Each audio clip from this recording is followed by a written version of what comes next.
এই হালুয়াটা মামুনি এত মজা করে তৈরি করে।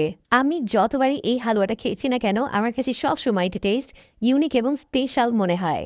আমার যতগুলো পছন্দের হালুয়া আছে তার মধ্যে এই বাদামের হালুয়াটা একটা।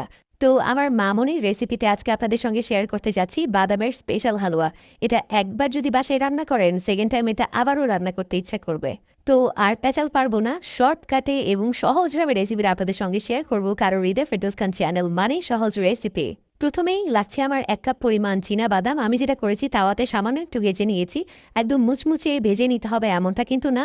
এভাবে হাত দিয়ে চাপ দিলে বাদামের গা থেকে যখন খোসা উঠে আসবে তখন ভাপেন হয়ে গেছে। চুলা থেকে নামিয়ে একটু ঠান্ডা করে নিয়েছি। তারপর এভাবে সমস্ত খোসা বাদাম থেকে উঠিয়ে ফেলে দিলাম।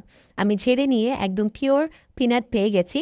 এখন যেটা করব এটা একটু থেতো করে নিব। আপনার চাইলে এই কাজটা পাটাতে অথবা ব্লেন্ডার জারেও করে নিতে পারেন। একদম পাউডার না, একটু দানাদার থাকবে।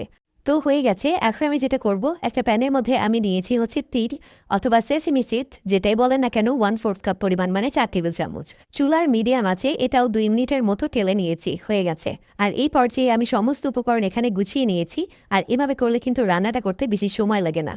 এখানে সব কিছুর আমি উপকরণগুলো দিয়ে রেখেছি, আপনারা চেক করে নিতে পারেন। আচ্ছা, একটা কড়াইয়ের মধ্যে এখন আমি দিয়ে দিচ্ছি ঘি।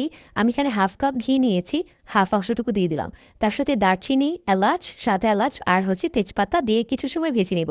যখন মশলা নাইস একটা অ্যারোমা বেরোবে তখন আপনি অ্যাড করে দিবেন হচ্ছে এই যে সুজি, যেটা হচ্ছে কাঁচা সুজি আমি এখানে ব্যবহার করেছি। চুলার জাল মিডিয়ামে রেখে সুজিটা একটু সময় নিয়ে ভেজে নিতে হবে, এই ধরেন 4 থেকে 5 মিনিট মতো। তারপর আমরা অ্যাড করে দিচ্ছি হচ্ছে বাদামের গুঁড়া, চীনা বাদামের গুঁড়া। বাদামের গুঁড়াটা দিয়ে সুজির সাথে কিছু সময় ভেজে নিব। আর এখন আমাদের এটাই কাজ, একটা করে ইনগ্রিডিয়েন্টস অ্যাড করতে হবে, তারপরে এই সুজির সাথে এটা ভেজে নিতে হবে। এই পর্যায়ে আমরা ফ্রেশ কোরানো নারকেল ব্যবহার করেছি, এখানে আছে 1 কাপ পরিমাণ।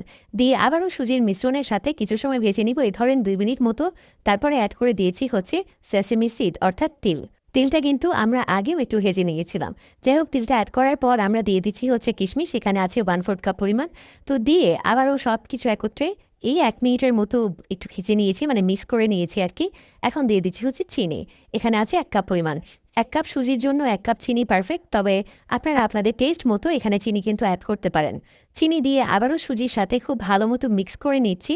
এটাও আমি 1 মিনিটের মতো ভেজে নিয়েছি। তারপরে অ্যাড করে দিচ্ছি রুম টেম্পারেচারে থাকা দুধ, আমি এখানে 1 কাপ পরিমাণ নিয়েছি।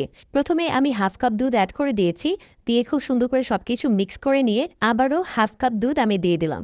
দিয়ে আবারও সব কিছু একত্রে মিক্স করে নিচ্ছি। তো এইভাবে করলে দেখতে পারবেন চিনিটাও গলে যাবে আর সুজির মধ্যে কিন্তু একটা মাখা মাখা টেক্সচার চলে আসবে। এরকম টেক্সচার আসলে আমি কিন্তু ঘি অ্যাড করে দিব। বাটিতে যতটুকু ঘি ছিল একদম চেঁচে মুছে এখানে দিয়েছি সব। দিয়ে খুব ভালো মতো নেড়ে নিব। আর চুলার জালটা কিন্তু শুরু থেকে শেষ পর্যন্ত মিডিয়াম হিটেই থাকবে।